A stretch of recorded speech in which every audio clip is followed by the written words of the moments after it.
What's up, guys? Welcome to today's video. Today we are going to take the Turbo E30 to a dyno. So people ask me all the time what power it makes, and realistically I have no idea.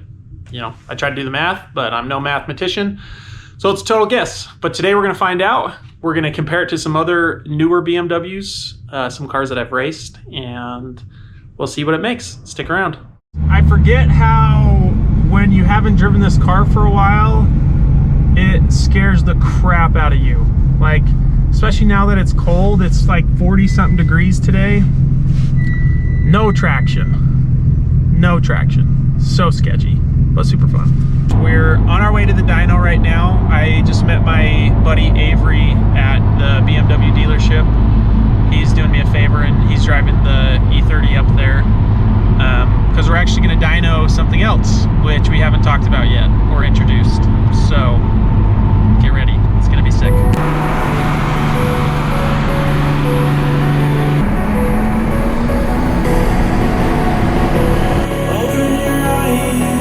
I'm hoping it makes at least 400. Avery drove the car 500. Here. You're guessing 500? Avery drove it here and his guess was 480 wheel. He has like a 400 horsepower LS Silvia, so hopefully his guess is close. I'm just gonna guess low so I don't like get disappointed, but 400 wheel. Welcome to Adrenaline Motorcycle Garage, where we'll tell you what your car's making in horsepower. Oh my. So, Molly, explain to everyone how a dyno works, since I just explained it to you. Okay, a dyno, they strap down your car, and there's these things that spin, because they act like the road to give resistance to your wheels, and you just drive the car like normal, and the tires will spin on the thing, and then it will tell you what your horsepower is. Exactly. Good job. That was great. Perfect.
Industry standard is to dyno it in 4th gear. I asked him to do it in 5th because it's a 1-to-1 ratio, and I would probably make more power that way, but he's going to do it in 4th. So, we'll see what it makes. 500 horsepower. 525. 570. 530. I said 630, but I don't know, it's hopeful. Like 480? 480. No way. That's my number, 480. 480.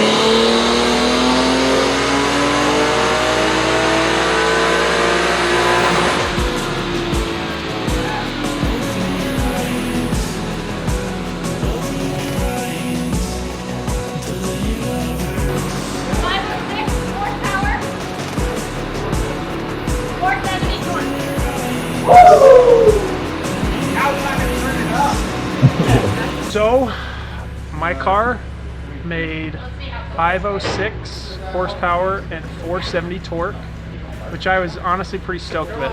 Like, the goal of hitting 600 is not that far at all. 14 pounds of boost, 500 was easy. That was one run. 4th gear. I think if we would have done it in 5th gear, we probably could have made 520, 530. Tyson's car is up next. It's a 16 F80 M3 with downpipes, intake, mid pipe, and a tune. And I don't know that he has a number that he's like hoping for, but I'm guessing it's probably gonna be like 530. Jake ran his M5. It's an F10 M5 with a tune.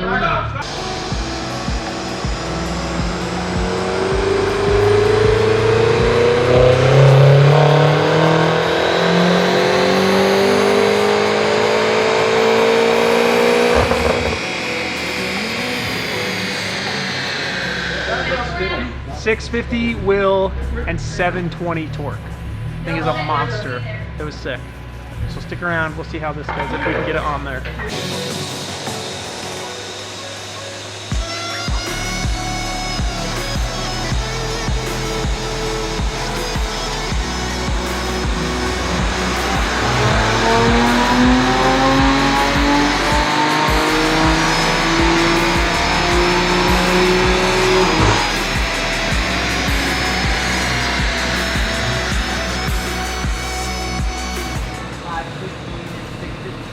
Look at that speed.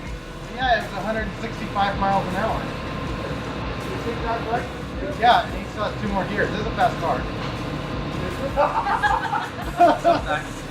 So guys, the dyno day was a huge success. It was kind of a last minute thing, but I wanted to have a baseline of where the car was at. So that was all stock ECU. That wasn't the new link or anything like that. That's why I was so excited about 500. I know it probably didn't make sense to a lot of people because the goal is 600 or 700. But the fact that I have only been really doing maintenance things and the car made 500 is awesome. I'm stoked about that. The fact that we have not done the new standalone, we haven't done any flex fuel or anything like that, makes me think that hitting 600 will be really easy. And if 600 is really easy, then I'm going for 700. I was excited to get it on the dyno. That's something I've always wanted to do. That was my first time ever dynoing anything, and it was a really fun experience. I'd highly recommend it.